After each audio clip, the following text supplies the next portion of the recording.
For over 100 years, man's voracious appetite for traveling faster and faster on the world's most unconventional racetrack has witnessed an incredible journey.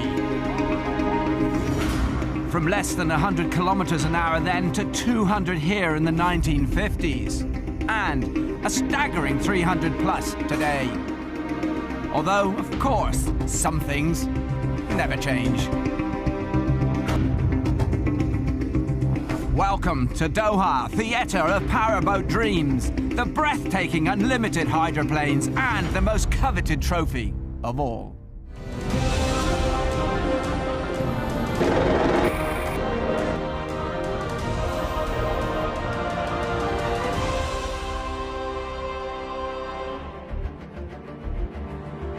The world's fastest men on water then, and the world's fastest men on bikes. Together, topping the bill on Qatar's National Sports Day. Travelling at 100 meters every second, trailing a massive rooster, unlimited hydroplanes are simply mind-blowing. To lift the world champions Oryx Cup is every driver's ambition. Top 5, Jimmy Shane, Kip Brown, Steve David, John Zimmerman, and J. Michael Kelly, winner in 2009. Be the first one to ever win the Oryx Cup, and words can't express it. To come here is an honor, and to win the Oryx Cup would be unbelievable. To be in the top 10 and be able to come over here is an honor. To win it, just be icing on the cake. But there are perils. Ex-world champion Dave Wilwock's boat still not repaired after catching fire 4 weeks ago. This race, we're teaming up with the U17. I've known Nate for years. He used to drive for me years ago. They're a fast team, great driver, Kip Brown, Sheikh Hassan and myself. We sat down and we talked and tried to pick a team that we thought would do a great job for us out there. We brought some of our guys here to help do what we can and to try to go out and win this race. For another of the sport's legends, laying hands on the Oryx Cup has become quite an issue. Current USA High Points champion Steve David has yet to crack the Oryx code. You'd like to, obviously, put this one in the books, but hopefully that's what's meant to be. If not, it's inshallah. And the Gold Cup as well? Yes, the Gold Cup as well. Yes, yes. Peter, I don't like you a bit. And as we've already heard, Wilwock's absence also offers up an opportunity for Kip Brown. He steps into the big man's shoes, carrying with it the expectations of a home nation. It is a lot of pressure. You sit there and think about it when you're laying in bed, and you know the expectations that are a part of this partnership. It makes me feel nervous at times, but when the cockpit drops and we get out there racing, we're just racing, and that's what we're here to do. And then there's Jimmy Shane, the current Oryx Cup holder and world champion, in no mood to hand over his silverware. The Graham Trucking team is absolutely fantastic. They give me the best equipment they can, and it's fantastic, and I drive it as hard as I can, and if we come out with a win, we'll fulfill what we came here to do. But first, 3 days, 1 qualifying session, 4 bruising heats, and a winner-takes-all final.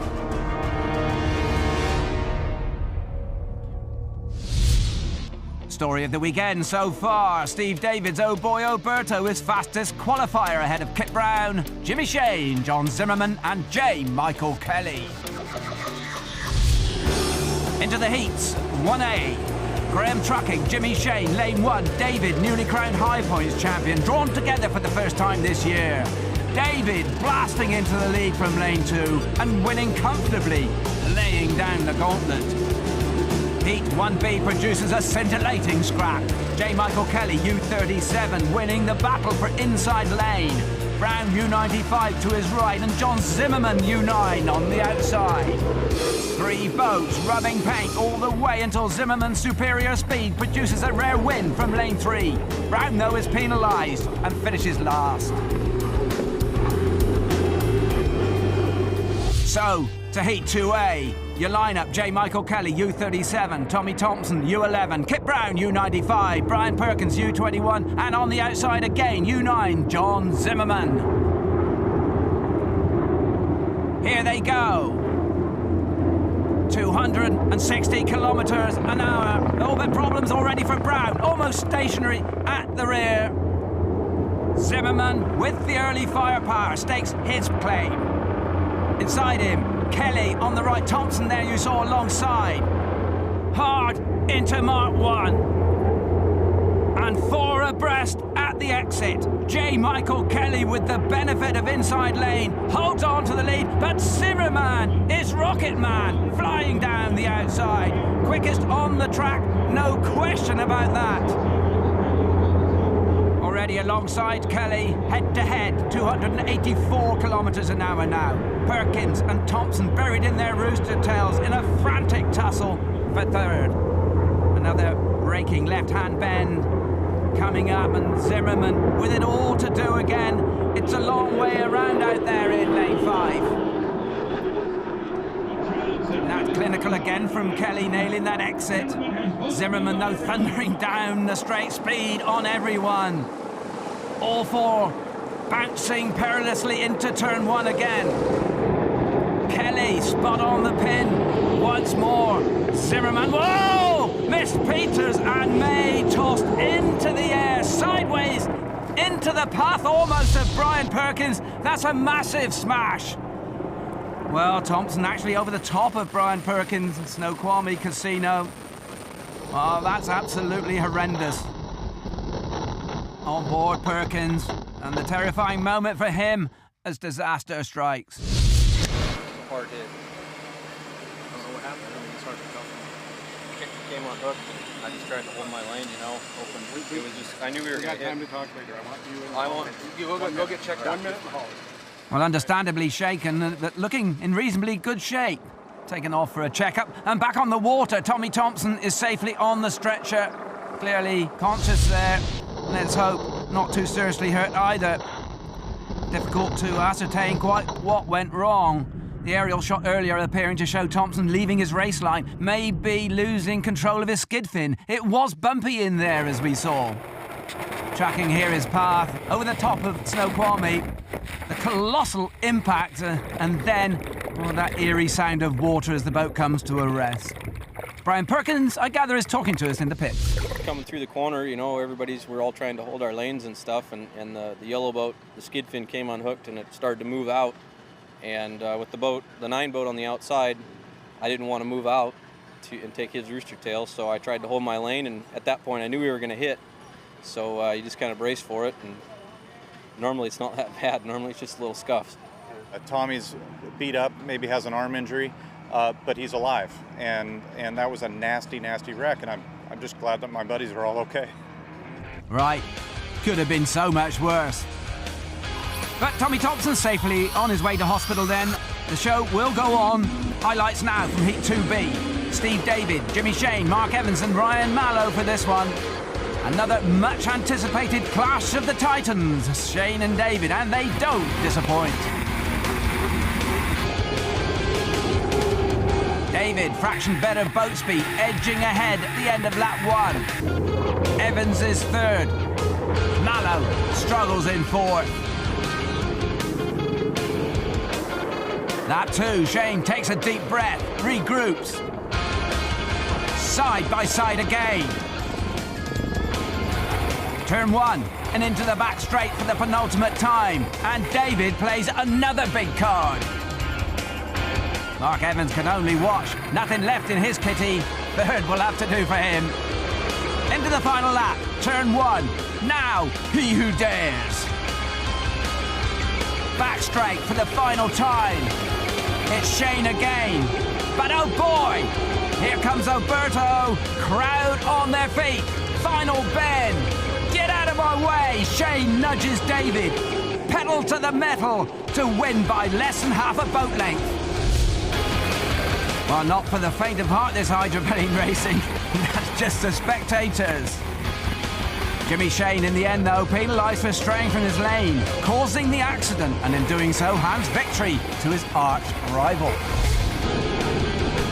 Heat 2A is eventually concluded after Heat 2B, giving Kip Brown the opportunity to replace the poorly performing turbine engine in U95.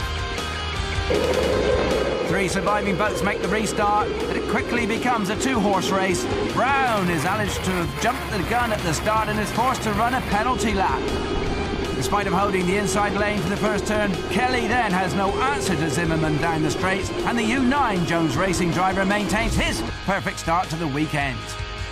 So this is how the Oryx Cup points look after 2, with everything shaping up for the consummate final showdown, David versus Shane. Time now, though, to take a breath and dispel an old myth. Unlimited hydroplanes are powered by jet engines, yes, but not pushed along by enormous thrust, as you might think. Peter Allen explains. Most people's perception is that this is a jet engine and therefore it's pushed by jet thrust. That unfortunately is not the case, and H1 rules require that we be propelled by a propeller. So what do? This, at its core, is a jet engine. It sucks air in. These blades then will spin at very, very high speed, and they will compress the air as it moves through the engine. As they come out here, it goes into the burner can. We introduce fuel through all of these holes here, and that fuel was then ignited and it burns. As it burns, the fuel basically creates a lot of extra pressure, a lot of extra airflow. That airflow is then directed out the back of the engine and over these vanes right here. These vanes are our power turbine blades. As they spin at extremely high RPM, about 18,000 RPMs, they turn this shaft, and this shaft is then attached to our propeller shaft through a gearbox, and it turns the propeller at approximately 9,000 RPMs. So, now you know. And while Brian Perkins assesses his wreckage and the rest line up for another big day, we'll take a short break. See you in a couple of minutes.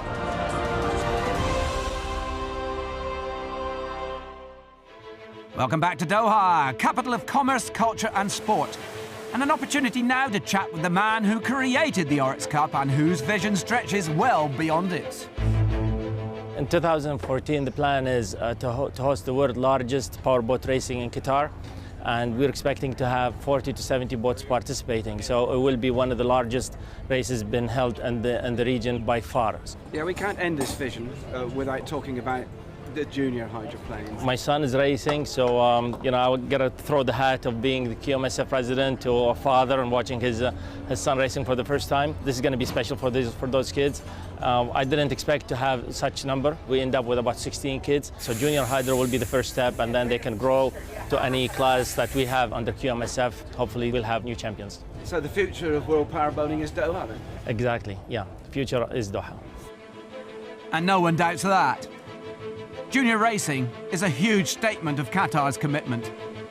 Thanks to the efforts of Sheikh Hassan himself, David Holly of Peters and May, and former world champion J.W. Myers, the Middle East now has an exciting new academy and a race program for youngsters 9 to 12 years old. And here, 15 young drivers from Qatar, Jordan, Egypt, Palestine and Canada had their first powerboat experience. One of these kids here will continue on in boat racing, and someday he might be my driver. And it doesn't take that many years. So it is so cool for Sheikh Hassan and the kids here in Qatar to be able to embrace this and come here and do this. It's an absolute kick in the pants.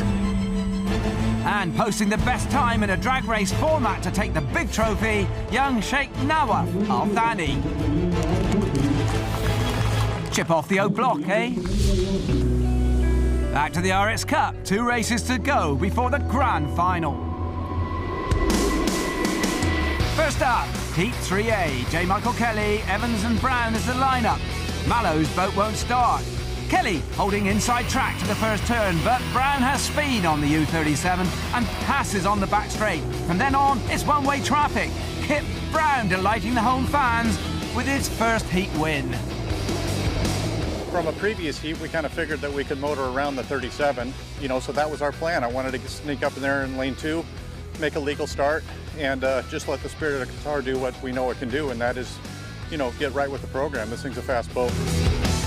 Heat 3B is another belter between David, Zimmerman and Shane, the 3 fastest racers of the weekend so far. It's a legal start, but the light is fading. Shane holds inside lane through the first turns, keeping dogged David at arm's length. Zimmerman slips back.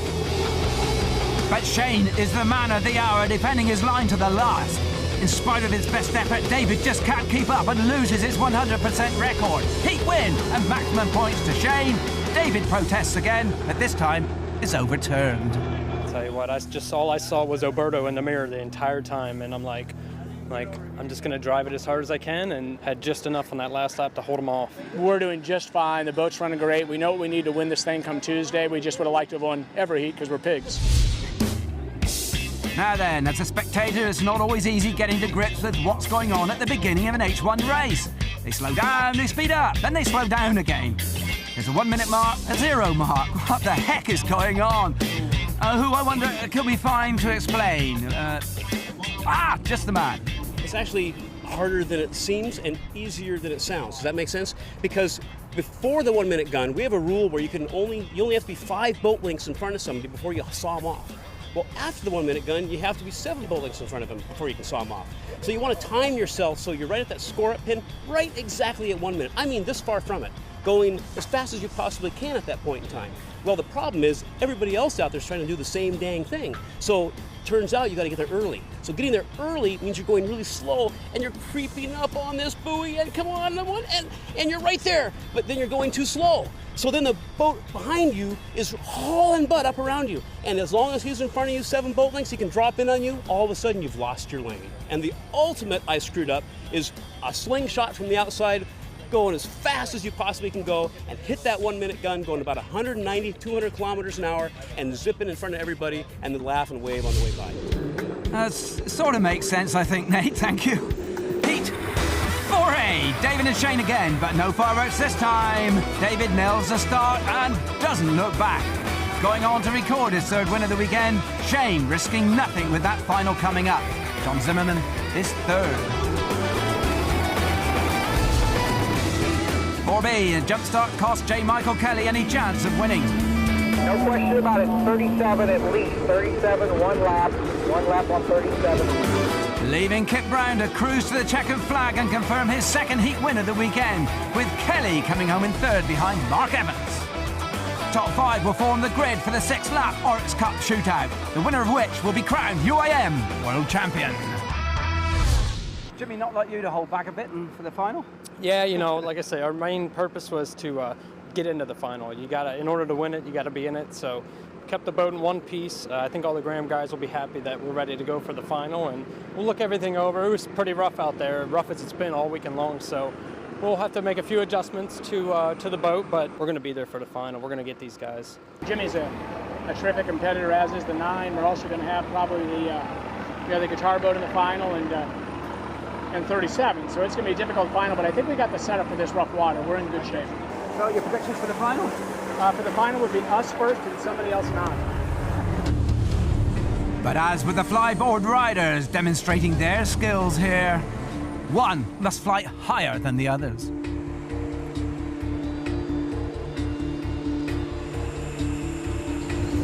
For Kip Brown, that would cap a very special day.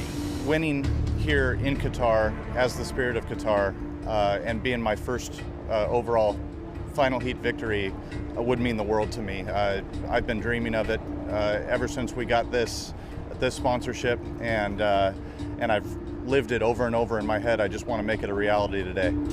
Will Kip Brown send the local fans home happy?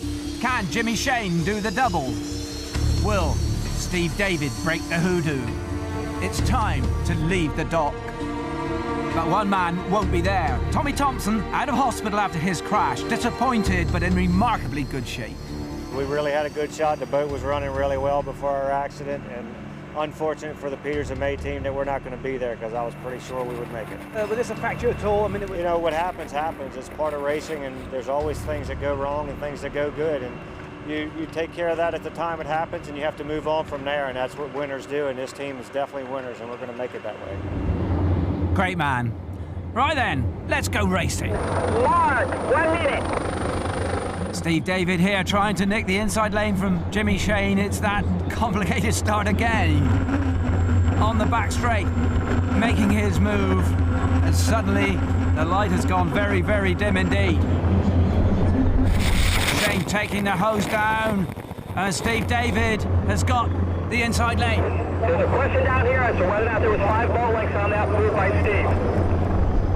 Well, or has he? That's the judges questioning the legality of David's pass on the back straight. Well, that would be a huge call. Countdown to 0. 9, 9, 8, 7, 6, 5, 4, 3, 2, 1, mark. Here they go. Oh, and Kit Brown has stopped again. We're riding with David. Make the one, run an extra lap. Possible penalty. We'll look at the video, but make him run an extra lap. Well, it's all going off on lap 1. Steve David still in danger here of receiving a penalty lap. They're checking the video. But if that penalty stands, it's curtains for the David dream for sure. Kit Brown, I think, is on the dock. Let's catch up with him. I feel horrible. My guys have worked their tails off all weekend long. You know, to be the home boat at the home race and to have this happen in the final is very demoralizing. I hate it for my guys, and I hate it for all these fans that have been cheering me on all weekend long. Well, that was a funny 60 seconds. J. Michael Kelly didn't start. Brown is out. A definitive on Steve David's penalty lap is still awaited, and not quite what we were building up to for sure. In the shadows of the Doha sunset, David leads, Shane second, Zimmerman third. This is Mark Evans in fourth from his start position of trailer boat, having a bumpy old time here. The call on the one is an extra lap. One extra lap. Lane change on the backstretch without overlap. We got a penalty. We got a 1 lap penalty. Keep going. Well, no reprise for Steve David then. The message is loud and clear. A penalty lap, the price that must be paid for the earlier misjudgment on the back straight.